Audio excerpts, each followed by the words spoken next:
some history on street racing. That way the kids don't have any reason to be on the public streets. All right, we are recording. Everything's good. All right, ladies and gentlemen, welcome to the next episode of the AARA podcast. My name is Chris Harris. I'm here with my partner, Sinclair Gordon, and we have a treat today. I'm calling this guy Mr. Bucket List. He has done everything that anybody has ever wanted to do. Ladies and gentlemen, he is the driver of the Alien Invasion monster truck for Monster Jam. Please, honored to have Bernard Lyght in the building. Thank you for being here, Bernard. And we know that you're all part of Monster Jam, but before that, weren't you a superhero? That's right. Growing up, I have always been a dreamer. From watching the superheroes, literally watching Power Rangers and Three Ninjas, back in the day, and Ninja Turtles and stuff like that. I always dreamed of being that superhero, that powerful entity or whatever. We all have those dreams of being like a pilot or a firefighter or whatever, but those supernatural dreams of being that superhero. Anyhow, coming up, I was fortunate enough to be able to come up in a gym. So gym being a gymnastics and cheerleading facility. So I got a lot of disciplines under my belt from just being gym. Someone would come in and, I already knew how to tumble. If someone with a gymnastics skill came in and I was like, hey, that was a really cool move. How'd you do that? And I would learn that specific move, whatever, and then go from there. So being in the gym is what really helped me get started and being a cheerleader, believe it or not. Later on, I became an acrobatic stuntman. The first show I was a part of was called Nuclear Cowboys. I was an acrobat for that. Then I moved on to Marvel Universe Live. That was when I played Spiderman. I was more specifically super swing for the show. I could do any role from superhero to supervillain. So I did a lot of different training and a lot of things for that show in general. It was a lot of fun. But then after that, I was resting my body, and the company knew that, and they were like, hey, you've done really good with the company. You want to try doing this? And everyone, I'm telling you, when I tell you someone's head literally exploded, I mean, I saw everything just on the wall when they asked me that question. And I was like, heck yeah, I want to drive for Monster Jam. Are you kidding me? That'd be incredible. And they were like, well, you're going to be an experiment. I was like, okay, what do you mean? I was the first person that they hired that had no motorsports background. Thankfully, coming up,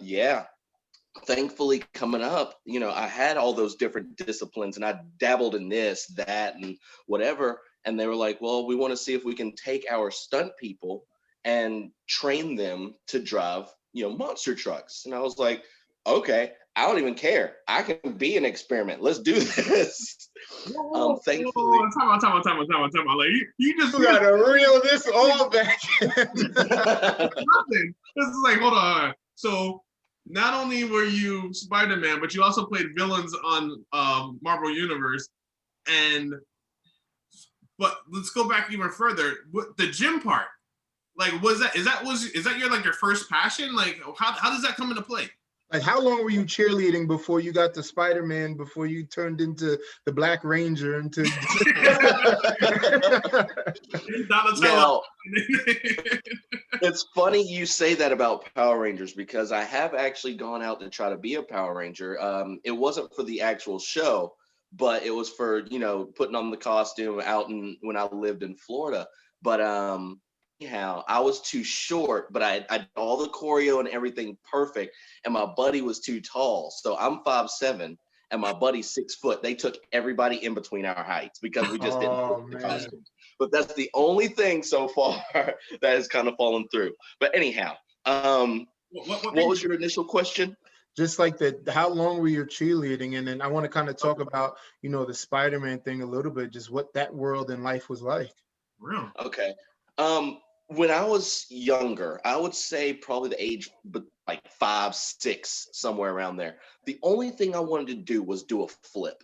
Okay. From watching all these, the Three Ninjas and Ninja Turtles and stuff. Oh, and it's funny because, the newer Ninja Turtle movies, I actually know the stunt guys that played the Ninja Turtles. But love to be at a party at his house. Everybody flipping all over the place. Oh, it's Flipping all wild. You have no idea. Don't let anyone call it what we call a tuck check. That means anyone who could do a backflip stops whatever you're doing and you just do a flip. Anyhow, that's another thing. What? It's like just hold my beer. I'm just gonna do a flip right now. Like that's how it works. Yes. But no, one day I was entertaining a child down in my neighborhood. They were being babysat, and randomly I threw like a weird cartwheel thing and I threw a backflip. And from that moment, the fear was gone for some reason. And I took it upon myself to just start practicing every single day because the fear was gone, and I would just do a flip. And then I would go back inside, or I'd stay outside and practice this. And then I got older and eventually started going from neighborhood to neighborhood, challenging other kids, Pokemon, how they travel and they capture that one, got to catch them all, whatever. Well, I would literally go adventuring and find other people that could do flips and be like, hey, can you do this? Yeah, can you do this? Yeah, can you do this? No, I want to learn that. And we would just pass on secrets. But then, one day in high school, my parents, they wouldn't let me play football because they said I was too small. They didn't like soccer. So I was like, okay, well, what about gymnastics? My high school didn't have a gymnastics team, so cheerleading was my next option. And they were like, yeah, sure, okay. I'm like, what? Oh, yeah. All right, whatever, I'm going for it. And I made it. And that's it, really, being in the gyms and stuff, where it was my first jobs. And I always wanted to push the body physically, from the free running and parkour. I can do all that stuff as well. I studied parkour, breakdance, cheerleading, gymnastics, all of it. If you put me in any competition of 5 rounds, I will make it to the 3rd. Listen, that's great. And just the strength, right? Because I remember in college, and sometimes us as football players, we have this arrogance to us because we're so strong. We're in the peak of our careers or whatever, and we just live in the gym. So this was during the summertime. And for the most part, the football facility would be open. There's only certain other teams on campus that were still there. And it would be we had our own training facility, but there would be a gym in the middle of campus for the rest of the sports. So walking into the weight room, you have to pass the gymnastics area, right? So we would always see the guys on rings and the horses, and we'd be like, yeah, that crap is easy. We could do that. So finally, one guy in the gym called our bluff and said, you can pick your strongest dude to come out here and come try this. And we all went like our own cheerleading section, and we looked so bad. I think out of like 15 guys who tried, I think only one was actually able to get on the rings and like lock his arms out. But that was it. He had to drop down. He couldn't move anymore after that. So the strength that you guys have is amazing. It's definitely a different type of strength. It's more of the calisthenic types, whereas football and most sport, whatever, you're in the weight room, you're pushing weight, and you're learning how to use that type of muscle. With gymnastics and cheerleading and things like that, and I'm even going to go back to my superhero training, believe it or not. We train head to toe, so we're not just training the one motion of the lifting the weights or whatever. We're lifting our entire bodies and getting used to being able to lift our body weight. And for some reason, when you train that way, it builds you up for more than what you're actually capable of. And when you find out that strength from training gymnastics and cheerleading and things like that, like, holy crap, I did not realize that I could hold a 50-pound weight with my butt cheeks. Yeah, that's awesome, man. That is so dope. That sounds like another dare at a party, man. You have no idea. That's part 2 of the tuck check. You have no idea how many times I've been training kids, because I coached for a long time, and they'll come back sore, but when they actually get used to that muscle stuff that they've built up from learning to tumble, they just weren't ready or expecting it. Mm-hmm. So how was it with Spiderman? I mean, how many shows did you do? Like, I'm sure that's a grueling kind of experience on your body. Spiderman was close to one of the hardest things I've had to do, because there's nothing comfortable or easy about doing Spiderman. literally have to run, do a flip, pose, and fight. So while doing the role of Spider-Man, you stay almost completely exhausted. It was a lot of fun, and there's nothing like looking at yourself in the mirror and seeing your favorite superhero growing up, and you're like, huh, that's me, and I get to represent that person. But mainly the fact that I was able to get on stage and represent that superhero to so many kids and possibly inspire them to do either the same thing or let them know and see that their dreams can come true one way or another. Like, that was the main reason. That was my main push sometimes. Now, there were some weekends where we would do up to 9 to 10 shows, and that was grueling. But once again, my push was knowing that little Timmy out there has, saved up his little bit to come and try to see this superhero show, or whether his parents bring him or not, they save their money to come and see us do our thing and represent these superheroes the way they would expect to see them. So whether I made one person smile or enjoy themselves, or thousands at the same time, as long as I got that one person to smile and feel good about what they just seen and go home with that thought of, holy crap, Spider-Man or Green Goblin or Motorcycle Falcon, whomever I was playing, they have that impression of specifically right now, Falcon. I played Motorcycle Falcon. They could see that black figure and know that, hey, I could do that one day. It's not out of reach. So important, man. So important. So when you were getting into character, just as Spider-Man, were you more a Peter Parker or a Miles Morales type guy? Everyone was slapping me in the face with the whole Miles Morales thing because he had really just started coming out back then. So certain places I may go was, oh, wow, a black Spider-Man. Well, the first thing you got to say is, well, yes, there is actually a black Spider-Man in the comic world right now named Miles Morales back then. But also it was more, well, did you come to watch Bernard or did you come to watch Spider-Man? Because I'm giving you Spider-Man,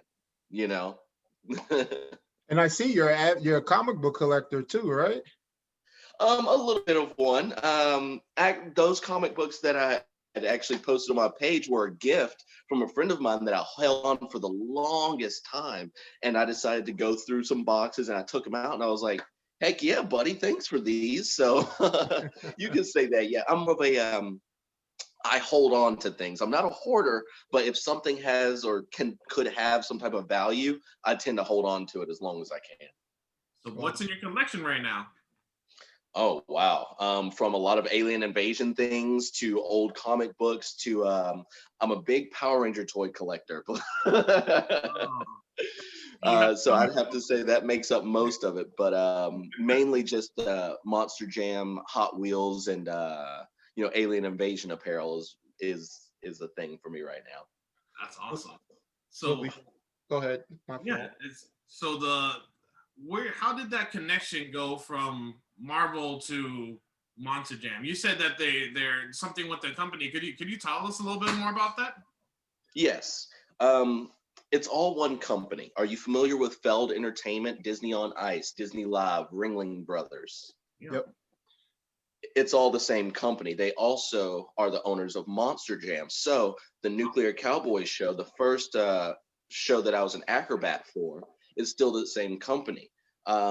Nuclear Cowboys onto Marvel, and then Marvel onto Monster Jam. So working the first two shows, and they knowing that I not only take direction, I gave them good work, and that they could depend on me. So with Marvel, there was a certain situation that happened to where I had to run the entire show by myself. Now, what that means is it took 4 different Spider-Men to run one show comfortably.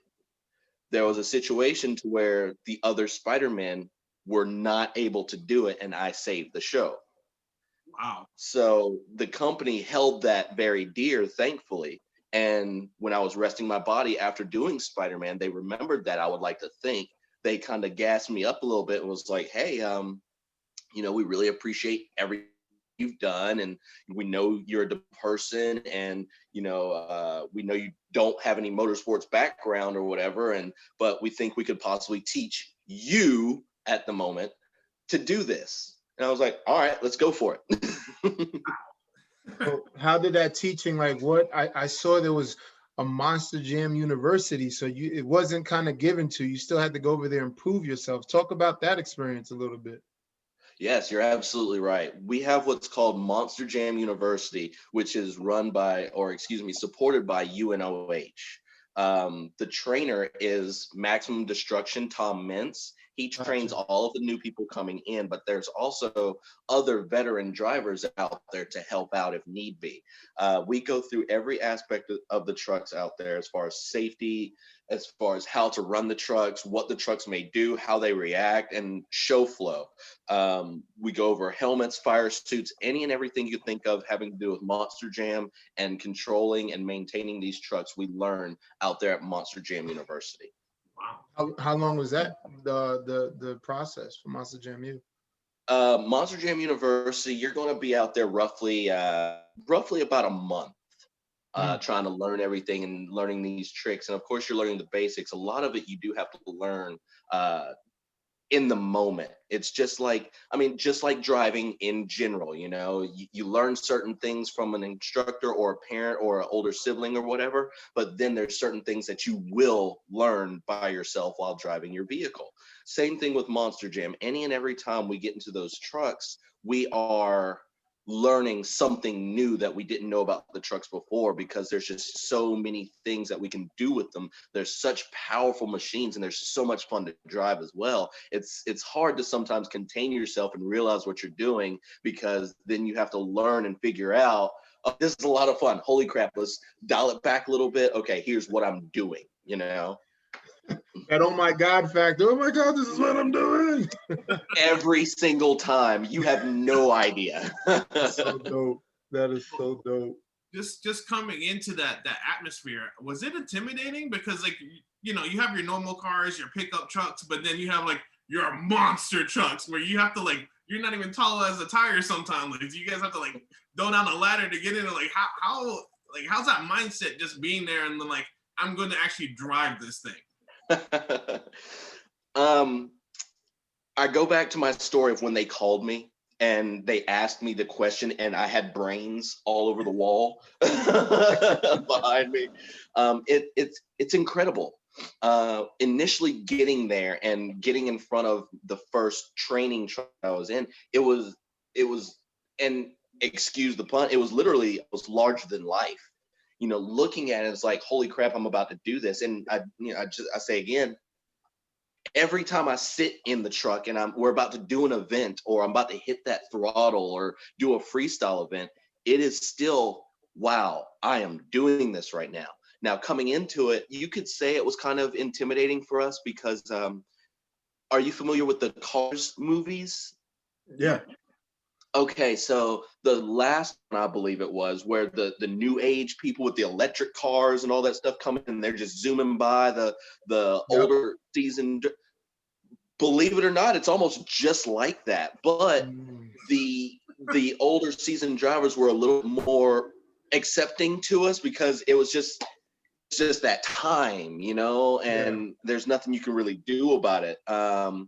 Anyhow, that I could go on for another couple hours about actually coming in and some of the things some drivers had to go through as far as being accepted and things like that. But overall, I can thankfully say that Monster Jam has been very welcoming as far as bringing, the new people in. Of course, you want to automatically be as good as, your teacher, Tom Mintz, or the infamous gravedigger, Dennis Anderson, but you have to realize step by step. And that was one of my harder deals, is because I'm used to doing things with my body. I'm used to feeling out, that flip. If I'm in the air, I have that air awareness. Now being in the trucks, that's where the real learning curve has come in for me, is because whenever the truck is doing something, especially, for example, on the nose and doing those nose wheelie tricks and things like that, it feels very different, not like you would think, especially for someone who's used to using their body. So getting adjusted to the trucks and, you know, getting used to the whole new environment and actually representing myself instead of something else, it's been an amazing trip. It's been a lot of fun. That's really dope. Especially because some of the things you touched on, one, for the older guys, there's always kind of that uneasy, like, changing of the guard, but the ultimate goal is to have the sport live on forever, right? So it's dope that the veterans understand that, yeah, the sun's kind of setting on my time. Let me make sure I leave this in good hands with the new young blood that's coming up. But then Right. also it's dope for you on a personal level, because essentially you've been this machine that can do these acrobatic things and be healthy and fit. So that saves you in the truck, because I can't imagine the abuse that you get. I mean, I just watch these things and I'm just like, let alone when you stick it correctly, but when you're upside down, I just can't imagine what your body goes through. I'm sure it's like being in, I mean, like a car crash. You're absolutely right. Yes, we watch what we eat. A lot of us train a certain way, but I go back to say at Monster Jam University, first of all, we learn all of the safety. So we are very safe inside of the trucks. But statistically, I can say that they have told us that us doing a 75-second freestyle in the trucks is the equivalent of going 3 rounds in the octagon, like UFC. So yes, we are strapped in. Yes, we are being safe, but we are almost literally putting ourselves through somewhat of accidents. You know, we're hitting these mounds and jumping 50 to 75 feet into the air. And, you know, just like you said, even a good landing can be a rough landing sometimes. But we know what we're doing in there. We've got complete control over the trucks. We also have what's called an RII system, radio ignition interrupter, to where if something goes wild or crazy in the trucks, let's say something crazy like, I don't know, a throttle cable or something acts up and we can't do anything about it. There's people that listen to these trucks every day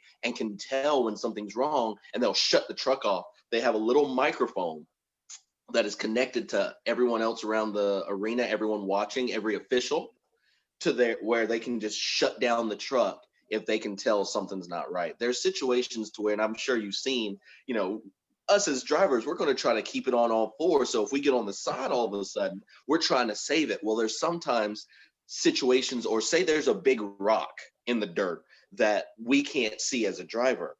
Okay, they may spot that and be like, okay, it looks like he's about to hit that. It's very possible that that can fling out of the dirt into the audience. They'll shut us off. It may tick us off, but we would much rather be safe than, you know, something like that happen. Yeah. Oh, wow. I didn't realize. Safety is definitely first. But No doubt. Talking about going rounds like that in the octagon, how do you prepare your body for something like that? Because it's like, I can just imagine just like constant, just like banging and flipping. Like, how do you condition your body for something that violent? I can thankfully say that I still to this day kind of do some of the superhero training.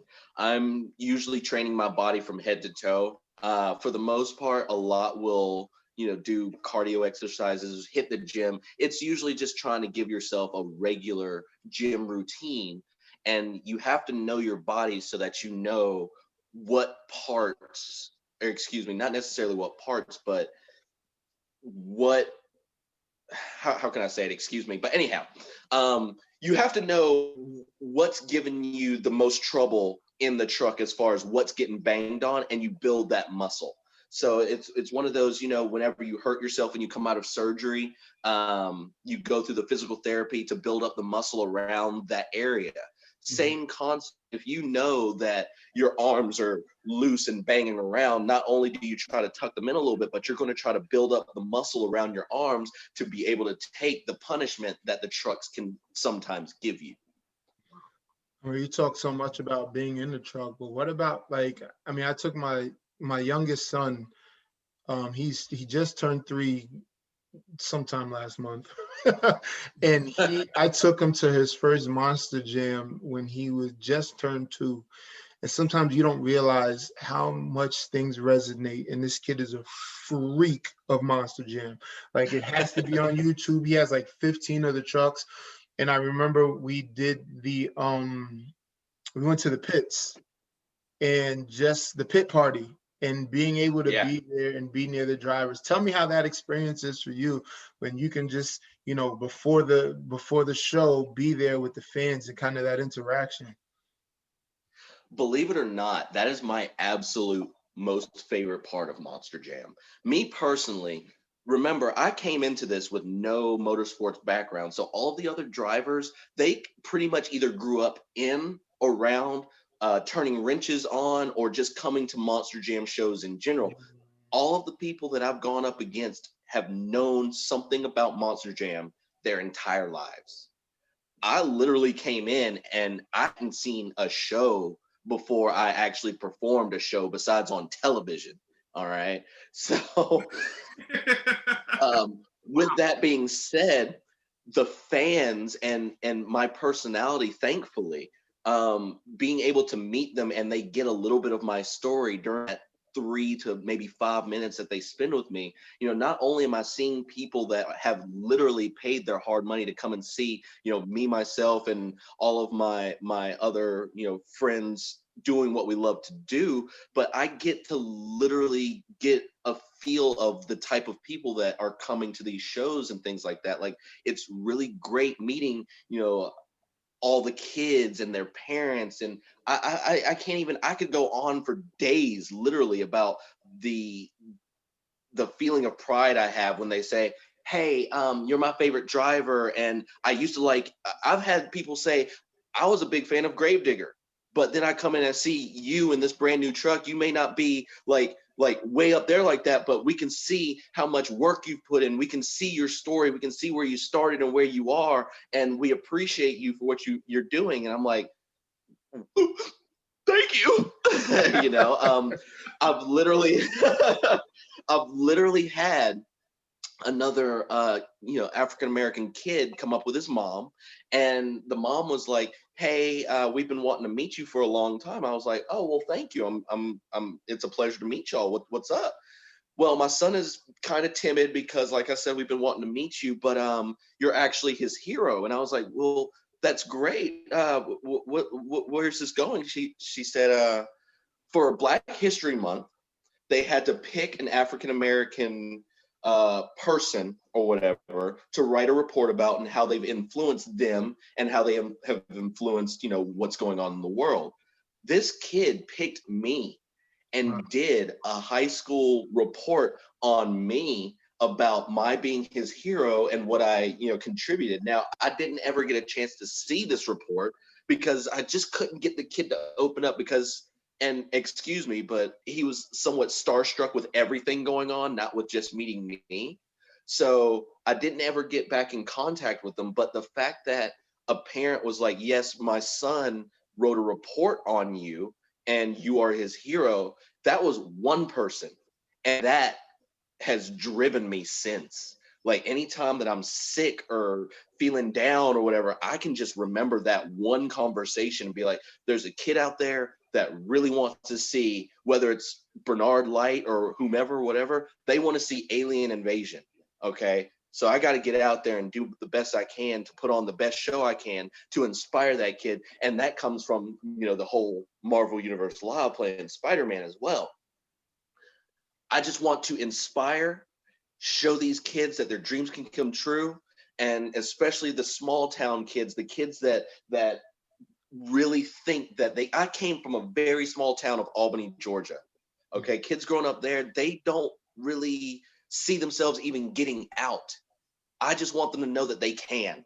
And once they do, there's a whole world out there of opportunity that you can grab, that you can do, but you have to put the work in. You have to want to be successful and want to be and grab that dream so bad that you just go for it. The first couple of steps are the hardest steps. But once you take them, everything just starts to work out if that's the direction you're supposed to go in. Oh man, you just read the gospel. I mean, this is honestly, that's really what it's about, and I couldn't have put it any better, man. And it's so dope that, you know, it's just amazing to see somebody doing that, period, but just somebody who looks like us that typically Right. you don't see doing that. And kids, you know, can look and say, he looks like me. I can do that too. And you are the Right. hero just by living your dream, right? Just being who you are. You don't have to be anything different. You don't have to switch your personality. You don't have to conform to some norm that doesn't make sense for you. You are who you are, and you are successful. And the kids see that and be like, I can be successful being who I am too. So, man, hats off to you, man. Me and Sinclair talk about stuff like this all the time, and that's why it was so exciting, you know, to see you doing this, and we had to get this story out. So, all right, you're in the monster truck every day, you're doing your thing, but you know, when you leave the arena, I haven't seen it on the news yet, but you can't take alien invasion down the street to go home. So what if you did, I don't think anybody could stop you anyway, but what do you drive on your daily basis? We get that on like all the time, and you have no idea how bad we want to just get in those trucks, hit the streets, and just everybody move out the way because here we come. Like that would be incredible. But the trucks aren't meant for that. That's a whole nother thing. But me personally, I drive a Camaro. Nice. Yep, American Muscle, whatever, you know, nothing too bad. I also have a motorcycle, so my Camaro is only the V6. I know I'm going to get it for that, but I have my motorcycle for the speed that I like to go. So, you know, my Camaro, it looks and sounds the way I want it. I'm happy with it. I also have that motorcycle to where if I need to just get on and go, I can. So. Speaking of speed, how fast can you typically go in a monster truck? I know they don't have speedometers, probably attack, but like how fast can you get that thing? You can push a Monster Jam truck to 100 miles per hour. You can push, but yes, believe it or not. But when you do that, you're really stressing the truck. Like these trucks are built for stressing the truck like he doesn't do that already. Okay, I should say I'll back up and I should say stressing the engine. Gotcha. Okay. Now, 100 miles per hour. They can reach up to 100 miles an hour. But that's, you know, I say again, stressing the engine or whatever. And we usually just have them set up for those quick hits. You know, I do arena tours, so everything is inside. It's pretty compact. We're worried about that quick jump more so than the long haul. The torque, yep. What's your favorite trick? I mean, I particularly love when I see just the air, and then sometimes you guys just land on the back tire and you kind of walk it. I love what's your favorite trick? I'm still learning a lot of the tricks. You know, I do get them and I know how to do them, but there's nothing like, for me personally, there is absolutely nothing like the traditional sky wheelie. Now, my being alien invasion, okay, I have that whole UFO feel, and the truck has the lights and everything. Yep. So if I can, as high as I can get that truck in the air, I'm going to try to do it because of the theme in general. But when we hit that pod and I send that bad boy straight up, like you said, and land it on the tail just like that, and if I can, you know, feather the throttle just a little bit to make it do its thing, there's nothing like it. Now, right now, of course, you know, the moves to do, which we can all do. It's just a matter of practicing and who gets a chance to do it the most, really. The nose wheelies and the moonwalks and stuff like that. When I catch one of those, like it is, whoo, boy, it's like, okay, I know I'm doing something right now. So let me kind of play with it a little bit, you know, make the crowd a little happy and then set it down. Or like I like to call, when it's kind of going back and forth, there's videos of me online doing it. I like to make it dance. It's it's fun. There's nothing like those moves, but my favorite move as of right now has got to be sky wheelies and donuts. There's nothing like a good donut. Just talking about how you were just talking about doing the nose wheelies, like how does that go when you're inside? Like, do you not eat for 4 hours? Because I just can imagine like all the stuff just wants to come out. Believe it or not, some people do what, different things. Some people have to eat before they get into the trucks. Some people don't eat all day until after they get out of the trucks. Now, me personally, I'll eat a little bit, but that's just to help calm my nerves or whatever, because we're still putting on shows, we're still doing events, we're still in front of a lot of people doing these things. So that alone can, get to your nerves sometimes. But no, just getting in and doing this stuff. Everyone's different. Everyone does different things. Some drivers will put on one glove than the other a certain way, or get into the truck a certain way. There's a lot of different things that we do as far as that. Now, when we're in the nose wheelie, you kind of feel yourself not necessarily slide, but you would be sliding if you weren't strapped in. Like it's really hard to explain. Yeah. But anyhow, seeing it and doing it are completely different, because when you see it, you can tell, okay, they need to give it some throttle pull here, or they need to put it in reverse to come here. Well, when we're in the trucks doing that, all we see is dirt. And we're just trying to feel what the truck is doing. And I go back to saying that's been hard for me, trying to feel exactly what the truck is doing, because I'm used to what my body's doing. When we're in that position, we're already a little bit further than you would expect to be because of the sitting position that we are in the trucks.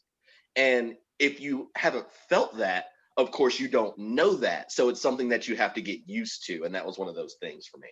Wow. Jeez. So I got a little controversy. All right. Don't like to bring up drama. But the Cyber Monster truck. Saw the call out with the Cyber Monster truck. Okay. I like it though. You defend it. You defend the home team. I had to, Now, someone had actually tagged me in that post, and I went and I, checked out the article, and they just look not identical, but pretty darn close. So I was like, okay, all right, look, let me just take a shot here, and see where this can go. So I want this slathered everywhere. I want to race the Tesla monster truck against Alien Invasion monster jam truck. Like, if we can make that happen, that would be incredible. Absolutely. We're going to see if we can help get that done. We reach out to Elon. Elon, that's a call out for you. The main thing that got me was the little what the article said at the bottom. The Tesla monster truck makes traditional monster trucks look tame, and I'm like, what? No. You jumped on that quick, like, hold up, timeout. That's awesome, man. Bernard, I mean, this has been amazing talking to you and getting to know who you are, and just your journey of just never quitting, and just, it's that, it kind of reminds me of that lyric that if you stay ready, you don't have to get ready. And it kind of seems like that's just your motto that you've taken. You've taken the opportunities, but most importantly, you prepared yourself and you were always ready for them. And now you're a hero to so many young, boys and girls. And like I said, I'm calling you bucket list from now on. I mean, who has the opportunity to represent so many different characters and bring them to life and entertain like you have? So much respect to you. Salute to you. Really, truly appreciate your time today. Oh, absolute pleasure. This was a good time. Thank you for having me this evening. Finn, you want to wrap it up? Yeah, I'm still trying to process everything. It's just between auditioning to be a Power Ranger, to being, Spider-Man, the Green Goblin, to, driving Alien Invasion. It's just like, it's so much. And then, I'm just glad that we're able to share your story with the rest of the world, because, we need more people like you out there. And, you just making that connection with the kids and being that role model. Thank you so much. And we just look forward to seeing more of you in the future. Oh, yeah, absolutely. As of now, I am still a driver for Monster Jam through all of this. So that is definitely a blessing, and hopefully I can continue to do, as you said, influence and entertain and continue to do the things that I love and show people, kids, adults, whomever out there that has that dream, that has that push, that anything is still possible. Absolutely. Bernard, once again, ladies and gentlemen, Bernard Lyght. He is the driver of the Alien Invasion monster truck for Monster Jam. We appreciate your time, and we'll definitely be checking in with you really soon. Sounds good. Y'all take care. Thank you very much. Take it easy.